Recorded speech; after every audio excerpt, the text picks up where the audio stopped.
Por favor, nos ajude deixando seu gostei no vídeo.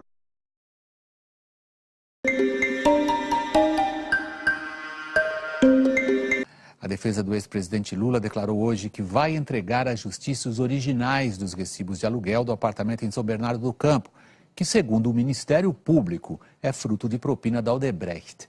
Hoje também o Hospital Sírio-Libanês enviou à justiça um relatório dos registros de visitas. E o documento contraria uma informação do depoimento do empresário Glaucus da Costa Marques, dono do imóvel alugado por Lula. No ofício entregue à Justiça, o Hospital Sírio-Libanês confirmou que o empresário Glaucus da Costa Marques esteve internado entre novembro e dezembro de 2015 e confirmou que ele recebeu o técnico em contabilidade João Muniz Leite. Mas o hospital informou que não localizou o registro de visita do advogado e amigo de Lula, Roberto Teixeira, a Glaucus nesse período. O empresário declarou no mês passado que havia recebido Roberto Teixeira durante a internação no Sírio e que foi nessa visita, mais de 4 anos depois do contrato de aluguel ser fechado, que Teixeira informou que os pagamentos começariam a ser feitos. Aí, o Roberto Teixeira esteve lá no hospital e falando, olha, nós vamos pagar, de hoje em diante nós vamos pagar o aluguel para você. Você entendeu? E começaram a pagar mesmo? Começaram a pagar. Em depoimento no mês passado, Roberto Teixeira negou ter visitado Glaucus da Costa Marques no hospital em 2015. Não aconteceu, não aconteceu. Apenas eu me lembro que certa vez eu estava no hospital quando, o ano passado eu tive, eu não sei, já devem saber, eu sou cardiopata e quando eu voltei para fazer juntamente com a minha esposa para fazer um curativo, encontrei no saguão com o Glaucus. Ele, na época, mostrou interesse apenas em saber como é que estaria regularizada a titulação desse imóvel. Exatamente esse assunto que nós falamos a respeito do inventário. Não trataram de aluguel, então? Não, senhor. Nós não conseguimos contato com a defesa de Glaucus da Costa Marques para comentar o ofício do hospital. Também nesta quarta-feira, a defesa do ex-presidente respondeu ao juiz Sérgio Moro que vai fornecer os originais dos recibos que seriam referentes ao aluguel, mas quer que eles sejam entregues numa audiência, com a presença de um perito que possa certificar as condições dos documentos. A defesa de Lula entregou ainda mais 5 cópias de recibos do ano de 2011. No mês passado, os advogados já tinham apresentado 26 cópias referentes aos anos de 2011 a 2015, que foram questionadas pelo Ministério Público. Os procuradores pediram a abertura de uma investigação para apurar se os documentos são ideologicamente falsos. O juiz Sérgio Moro ainda não decidiu se uma perícia será feita. Os advogados do ex-presidente entregaram ainda uma declaração registrada em cartório da funcionária do Instituto Lula, Marta Cristina de Araújo. Ela afirma que encontrou o contrato do aluguel e recibos no dia 22 de setembro, no apartamento onde o ex-presidente mora, numa pasta que estava no escritório. Também declarou que os documentos foram entregues em mãos a Lula. Foi provavelmente uma das sessões mais confusas do plenário do Supremo Tribunal Federal, na qual em determinados momentos os ministros se perguntavam uns aos outros de que jeito afinal estavam votando. Um esforço coletivo de redação acabou chegando ao resultado final. O judiciário pode aplicar medidas cautelares a parlamentares. Porém, se essas medidas impedirem o exercício do mandato, a Casa Legislativa poderá decidir se acolhe ou não a decisão. Vamos ao vivo a Brasília. A conversa lá é com Giovana Teles. Giovana, boa noite. Giovana, confesso, eu não me lembro de ter visto os ministros assim tão embaralhados eles mesmos para definir o que decidiram. Boa noite, William. Boa noite a todos. Foi mesmo muito interessante acompanhar, especialmente esse finzinho do julgamento, viu, William? Para desempatar a presidente do tribunal, ministra Carmen Lúcia, teve que votar. E a gente vai já já mostrar todas as teses que foram defendidas. Não foram apenas duas e foram complexas. Por isso, no fim do julgamento, os ministros ajustaram seus votos para que ficasse clara qual foi a decisão tomada pela Suprema Corte. Só para a gente contextualizar melhor, a gente lembra que essa ação foi proposta por partidos políticos na época do afastamento do deputado Eduardo Cunha, que acabou sendo cassado. Foi um julgamento para resolver uma questão geral: se medidas cautelares diferentes de prisão podem ser aplicadas a parlamentares sem o aval da Câmara ou do Senado. Há um caso concreto, atual, em questão, que acabou sendo lembrado no fim: o do senador Aécio Neves, do PSDB de Minas, afastado do cargo pela primeira turma do Supremo e submetido também à medida cautelar de recolhimento noturno. O ministro relator da ação, Luiz Edson Fachin, defendeu que as medidas podem ser determinadas pelo Judiciário sem consulta ou autorização das casas parlamentares, e foi seguido por mais 4 ministros. Vamos ver os votos deles? Uma vez que a imunidade é referente ao cargo e há aqueles que o detêm, não pode ser confundida em nenhum momento com impunidade ou a possibilidade de vir a sê-lo. Afinal, a imunidade é uma garantia, porque a República não comporta privilégios, até porque privilégio é incompatível com a República. A ideia de que o Poder Judiciário não possa exercer o seu poder cautelar para impedir o cometimento de um crime que esteja em curso é a negação do Estado de Direito. Significa dizer que o crime é permitido para algumas pessoas. Eu não gostaria de viver em um país que fosse assim. Submeter ato que é próprio ao Poder Judiciário ao escrutínio de outro poder, no caso o Legislativo, a revelia de comando constitucional neste sentido, porque com prisão não se confunde e, portanto, não há a incidência do artigo 53, parágrafo 2º da Carta. Isso sim implicaria, com a devida vênia, corromper o equilíbrio do delicado sistema de separação entre os poderes. Afinal, o que se garante é a imunidade e não a impunidade.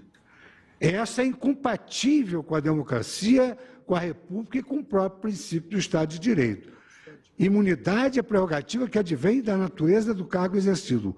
Quando o cargo não é exercido segundo os fins constitucionalmente definidos, afirmava Geraldo Ataliba, aplicar-se cegamente a regra que consagra não é observância da prerrogativa, é criação de privilégio. O que me convence é que, como o Poder Judiciário preside o inquérito, antes da formação do opinião delicti e do oferecimento da denúncia, nesse interregno, quem atua é o Poder Judiciário. E nessa atuação, ele tem que se valer de todos os instrumentos necessários no exercício do seu poder-dever de velar pela jurisdição. Ele deve se valer de todos os instrumentos para não tornar inútil o processo que será encaminhado ao Parlamento. As decisões do Supremo Tribunal Federal não estão sujeitas à revisão, nem dependem para sua eficácia de ratificação ou de ulterior confirmação por qualquer das casas do Congresso Nacional. Ao Poder Legislativo, a Constituição outorgou apenas o poder de relaxar a prisão em flagrante forte em um juízo político. Estender essa competência significa ampliar a referida imunidade para além dos limites da própria normatividade que lhe é própria, em ofensa ao postulado republicano e à própria independência do Poder Judiciário. Quem abriu divergência foi o ministro Alexandre de Moraes, que depois aderiu ao voto do ministro Dias Toffoli. A tese de Toffoli era que as medidas cautelares diferentes de prisão poderiam ser aplicadas em casos muito excepcionais e sempre com o aval dos congressistas. Houve ainda quem defendesse, como os ministros Marco Aurélio Mello e Gilmar Mendes, que não cabe de forma alguma ao judiciário determinar medidas previstas no Código de Processo Penal a parlamentares. Na prática, estava consolidado o entendimento por parte desse grupo de que as medidas cautelares devem ser submetidas ao Congresso. Os parlamentares, antes de condenados, com trânsito em julgado após o devido processo legal, eles só podem ser afastados do seu mandato, eles só podem ser afastados do Congresso Nacional em uma hipótese: flagrante delito por crime inafiançável. E mesmo nessa hipótese, quem resolverá em 24 horas, se remetendo os autos à Câmara respectiva, é o próprio Congresso. A realidade já demonstrou que existem superlativas excepcionalidades, ou ausente a flagrância em situações de superlativa excepcionalidade, devendo, em ambas as hipóteses, a decisão judicial ser submetida em 24 horas ao controle político da respectiva Casa Legislativa, como voto, senhora presidente, com uma pequena diferença em relação à divergência aberta pelo ministro Alexandre de Moraes. Forçoso é concluir que a imposição de medida que implicar o afastamento da função parlamentar deverá, por aplicação analógica do dispositivo constitucional em apreço, ser sopesada pela maioria dos membros da Câmara dos Deputados ou do Senado, consoante uma avaliação exclusivamente política, tal como agora acaba de assentar o ministro Toffoli, e creio que também, em certa medida, na linha do que revelou o ministro Alexandre de Moraes. Não entendo que deva ser interpretada a norma de imunidade como uma norma restritiva, com uma interpretação restritiva ou ampliativa. Nós temos que traduzir o que essa norma é atualmente, o que ela representa. Então, somente isto.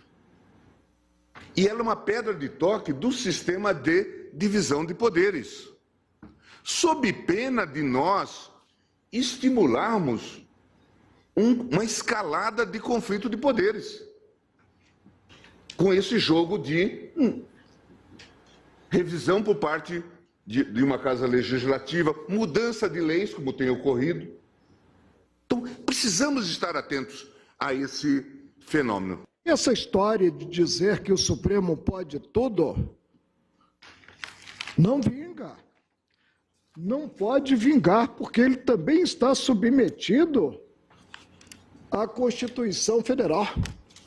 E se digo que deputados e senadores não podem ser alvo da prisão preventiva, concluo que não se aplica, e não estou aqui a cogitar, do poder de cautela que é íncito ao judiciário, poder de cautela em geral.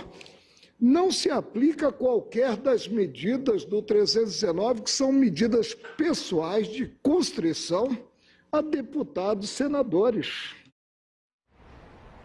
5 ministros de um lado, 5 de outro. A ministra Carmen Lúcia votou, mas abriu outra possibilidade, um enorme debate. O judiciário pode aplicar as medidas cautelares sem autorização das casas legislativas, com exceção do afastamento do mandato. Para essa medida de afastamento do cargo, no entendimento da presidente do Supremo, seria necessária a autorização de deputados ou senadores. Voto no sentido de que o Poder Judiciário pode determinar as medidas cautelares como exercício de jurisdição penal sem qualquer tipo de passo adiante. Sim. salvo no que se refere ao afastamento para o exercício do mandato, porque neste caso o meu entendimento é de que, de acordo com a Constituição, essa afinação com o eleitor faz com que haja isso. Depois do último voto, começou novo debate para que os ministros entendessem qual tese, afinal, tinha vencido. Foi mais de 1 hora para isso, até que se chegou à seguinte conclusão. O artigo 319 do Código de Processo Penal, que delimita as medidas cautelares, deve ser interpretado conforme o artigo 53 da Constituição Federal, que já prevê a análise pelo Legislativo de prisões em flagrante. Contra parlamentares, a partir dessa conclusão, firmou-se que o entendimento de que toda medida que interfira direta ou indiretamente no mandato parlamentar precisa, então, de aval da Câmara ou do Senado. O tribunal, por maioria, julgou parcialmente procedente a ação direta de inconstitucionalidade para deixar assentado. Seriam 2 tópicos. Para deixar assentado que o Supremo Tribunal Federal dispõe de competência para impor, por autoridade própria, as medidas cautelares a que se refere o artigo 319 do Código de Processo Penal. Prosseguindo no julgamento, o tribunal, também por votação majoritária, deliberou que se imporá a ratificação ulterior pela Casa Legislativa, a que pertencer o parlamentar, sempre que a medida cautelar impossibilitar direta ou indiretamente o exercício regular do mandato legislativo. Foi uma sessão de julgamento super longa, começou pouco depois das 9 da manhã, os ministros fizeram pequenos intervalos e foram até às 10 da noite. Alguns senadores, ao longo do dia, acompanharam voto a voto nos gabinetes deles. Existe um caso concreto, que é o do senador Aécio Neves, do PSDB de Minas, que está afastado do mandato pela primeira turma do Supremo. No fim do julgamento do STF, o caso chegou a ser citado na discussão sobre o que poderia ser considerado a ação que impediu o exercício do mandato ou não. Os ministros citaram a entrega de passaporte e o recolhimento noturno, 2 medidas determinadas pela primeira turma a Aécio Neves. E entre os senadores, a repercussão foi imediata. Nós temos agora de concreto uma decisão do Supremo Tribunal Federal, pelo desempate do voto muito equilibrado da presidente Carmen Lúcia, e que deve ser cumprida. A decisão judicial se cumpre, mantendo-se o diálogo institucional para que nós possamos fortalecer a nossa democracia e, se preciso, aprimorar a Constituição para evitar essa divisão de interpretação que se percebeu no julgamento do Supremo Tribunal Federal. Eu acho que, lamentavelmente, houve uma pressão do Senado, uma pressão, no meu entender, indevida nesse momento. Repito, respeito a decisão do Supremo Tribunal Federal, mas divirjo frontalmente dela pelo precedente que ela gera para investigações em curso. Se foi estabelecida alguma paz entre o Senado e o Supremo, ou entre os poderes, está estabelecido a outra crise, que é a crise de confiança dos cidadãos brasileiros na sua República. Essa segunda crise é mais grave. Com essa conclusão do julgamento no STF, hoje o Senado deve realizar na próxima terça-feira a sessão para decidir se aceita ou não as medidas cautelares impostas pelo Supremo ao senador Aécio Neves. Essa semana pós-feriadão promete aqui no Congresso, viu, William? É verdade, Giovana. Eu só não sei muito se é uma crise mais grave. Me parece que o Supremo atuou justamente para evitar que isso se agravasse. Muito obrigado. Boa noite para você em Brasília.